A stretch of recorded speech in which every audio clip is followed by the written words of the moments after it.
anybody here remember where I left off?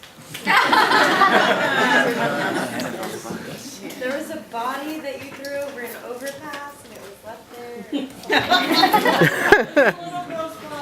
That was the story of Annabelle Lee and how I helped Alan Landry hide the body. Oh, that was it. Concrete overpass. Oh, yeah. And after we done, we walked home that night. We didn't speak a word to each other. When we got to our street, I remembered I had some of the spent gun shells in my pocket. I dug into my pocket and I brought the shells out and I gave them to Alan. And he took them without saying a word. He went to his home and I went to my home.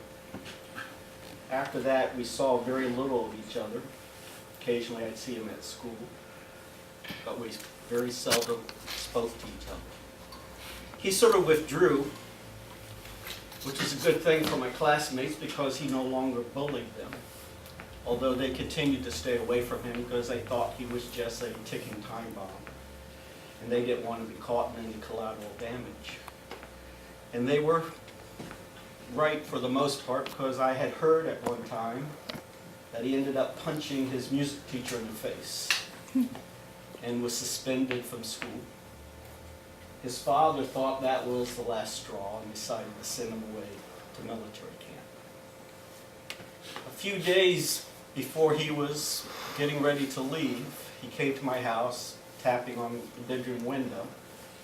When I lifted it up, he didn't speak right away. And I was about ready to ask him what was wrong or what was up, and he just smiled and said, "I guess you know what's up." He said, "I probably won't be seeing you anymore."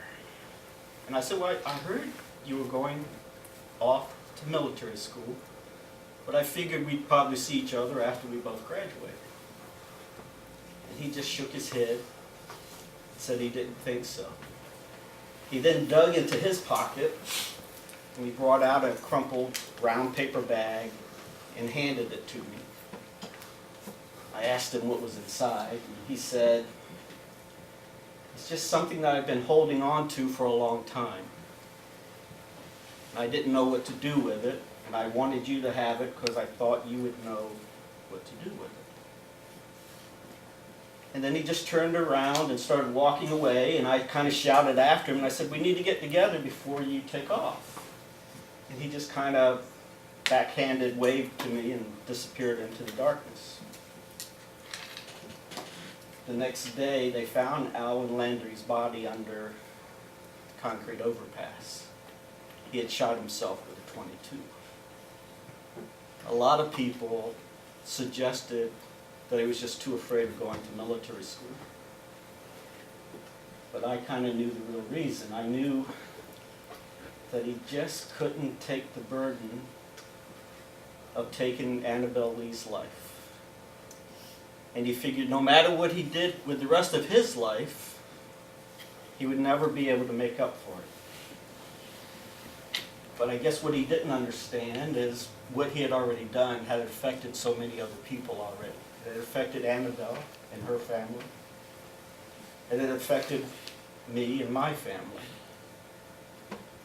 And it has its effect still now, even after his death. And like those stories that I've been telling that are all connected to this box and the object that's in the box, all of those stories are intertwined. They're all connected. And no matter what Alan was going to do afterwards, everything was already in place. Everything was already affected. He really wouldn't be able to change anything. And so there's only one final piece of the puzzle.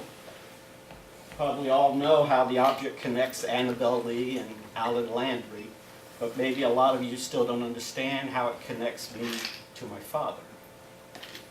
And with that, I would need more time.